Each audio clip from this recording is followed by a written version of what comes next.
There's a silent understanding among certain people. It's a language learned through pain, a fluency gained in chaos. You can't learn it in a book, and you can't understand it from a movie. You have to live it. If you're here, it's likely because you've felt a peculiar kind of invisible wound, a hurt so strange you've questioned your own mind.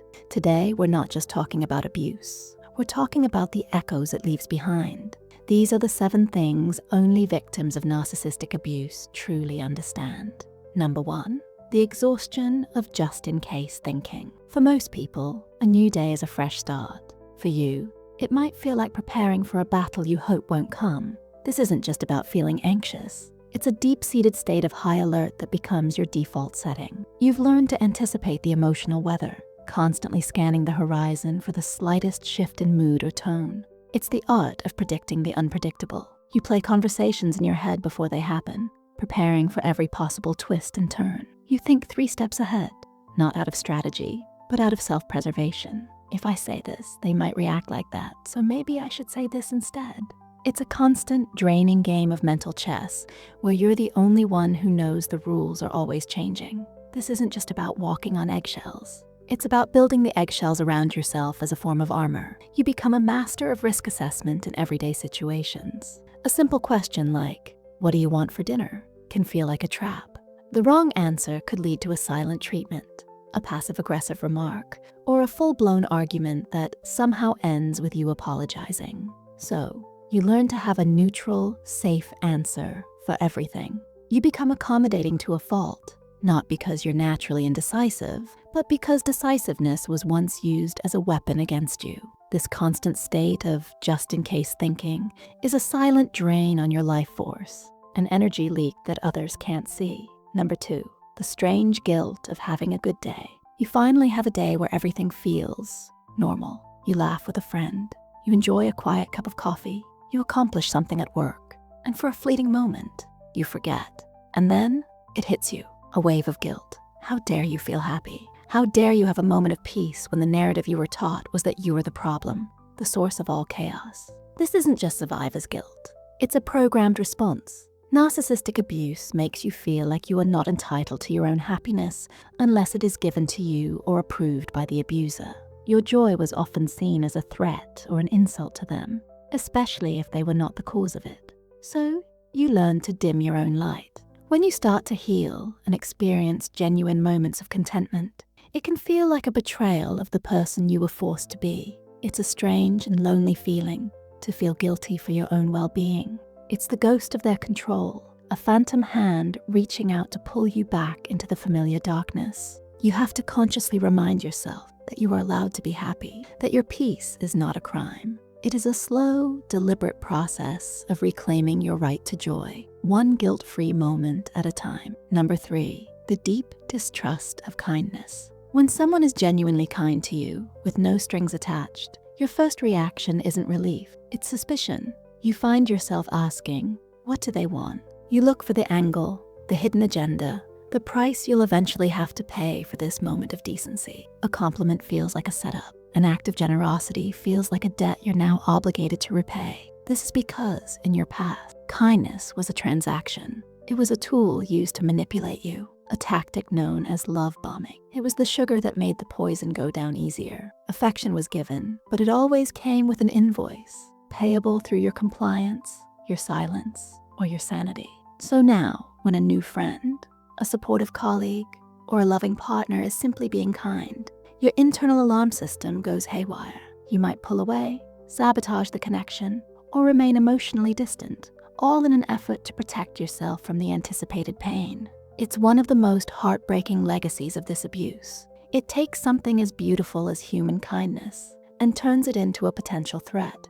Learning to accept goodness at face value is like learning a new language. It feels foreign and clumsy at first, but it is the language of your future.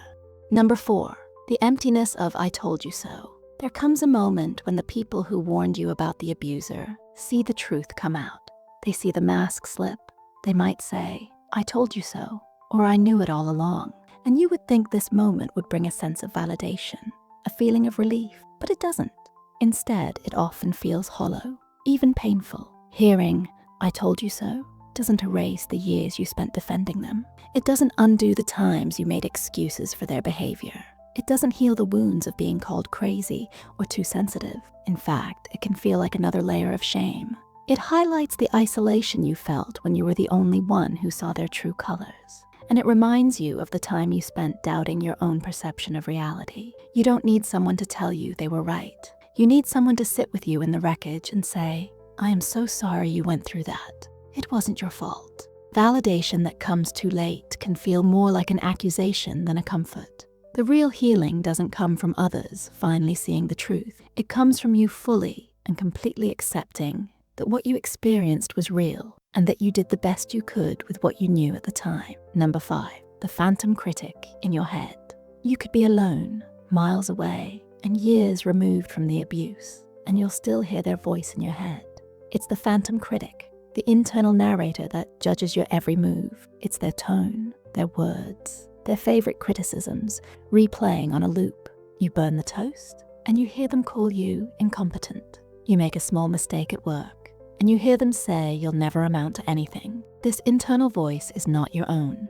It was planted there, piece by piece, through years of subtle digs, overt criticism, and constant undermining. The goal of the abuser was to make you believe that you needed them because you were incapable of functioning without their guidance. They wanted to become your inner compass, a compass that always pointed to your flaws. Getting rid of this phantom critic is one of the hardest parts of recovery. It's an act of mental rebellion. You have to learn to talk back to that voice, to challenge it, and to replace it with your own voice of compassion and reason. It's a conscious effort to evict a squatter from your mind, to reclaim your own inner dialogue. You start to realize that the most important conversations you'll ever have are the ones you have with yourself, and you deserve for those conversations to be kind. Number 6, the longing for a normal, kind of sorry. All you ever wanted was a genuine apology. Not the "I'm sorry you feel that way" kind of apology. Not the "I'm sorry but you" kind of apology. Just a simple, sincere, "I was wrong, I hurt you, and I am sorry." But you've come to understand that this is something you will likely never receive. To a narcissist, a genuine apology is an admission of imperfection, a crack in their carefully constructed facade of superiority. It's a surrender of power they are unwilling to make. Instead, they offer non-apologies that put the blame back on you. They will twist the story, rewrite history, and make you feel like you are the one who needs to apologize for being hurt. Coming to terms with the fact that you will never get the closure of a real apology is a unique and profound form of grief. You have to learn to give that closure to yourself. You have to validate your own pain and accept that the absence of their remorse does not make your experience any less real. You have to become the one who says, "What happened to me was not okay," and let that be enough. The healing doesn't come from their apology. It comes from you no longer needing it. Number 7, the quiet strength of seeing the world in color again. There's a moment long after the storm has passed when you notice something simple. It might be the taste of your morning coffee, the warmth of the sun on your skin, or the sound of birds singing outside your window, and you realize with a sudden jolt that you are truly feeling it. The world is no longer a muted, gray landscape of survival. The color is starting to seep back in. This isn't a loud, triumphant victory. It's a quiet, internal shift. It's the feeling of your nervous system finally coming down from a years-long state of high alert. It's the realization that you haven't thought about them all day. It's the simple joy of making a decision, big or small, without running it through a filter of fear. This is a strength that only someone who has lived in the gray can fully appreciate. It's the resilience of a spirit that refused to be extinguished. It's the profound peace that comes from reclaiming your own mind and your own life. You start to trust your own judgment again. You start to like the person you're becoming. This quiet, steady return to yourself is the ultimate proof that you have survived and that you are now finally free to live. If any of this resonated with you, if you felt that silent nod of understanding, know that you are not alone. This journey is difficult, but you are not walking it by yourself. Please consider liking this video and subscribing to our channel for more content that supports your healing journey. And more importantly, I want to hear from you. What is one thing you now understand that you didn't before? Share it in the comments below. Your story could be the light that helps someone else find their way out of the dark.